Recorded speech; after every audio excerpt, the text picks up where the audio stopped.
Hello viewers, আমরা নতুন একটি কাজ নিয়ে আপনাদের সামনে হাজির হয়েছি। কাজটি হচ্ছে একটি ককশিট কেটে নকশা তৈরি করা। নকশাটি হচ্ছে একটি নকশা উপরে কলম দিয়ে এঁকে নিয়েছি এবং বাকি 3টা ককশিট একসাথে কেটে নিচ্ছি। যাই হোক, ডিজাইনটি নতুন তৈরি করেছিলাম, তাই একটু ভিডিও করলাম। নকশাটি দেখতে কেমন হয়েছে বলবেন।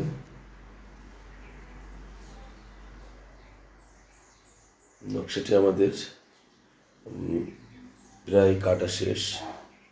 সুন্দর ধারালো চাকু দিয়ে আমরা আস্তে আস্তে নকশাগুলো কেটে বের করে নিচ্ছি। আমরা একটা সেট কেটে রেখেছি এবং আর একটা সেট কাটার চেষ্টা করছি। যাই হোক, আমরা এটাকে একটা স্টেন্সিল কেটে নিয়েছিলাম, মানে একটা ডাইস কেটে নিয়েছিলাম কাগজ দিয়ে, তারপরে কলম দিয়ে দাগিয়েছি।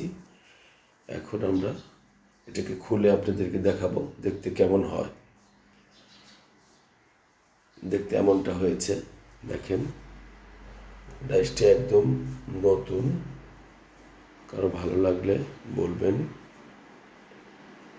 এক এক করে আমরা সাজিয়ে দেখাচ্ছি নকশাটি। ভালো লাগলে বলবেন। ধন্যবাদ সকলকে। ভালো থাকবেন, সুস্থ।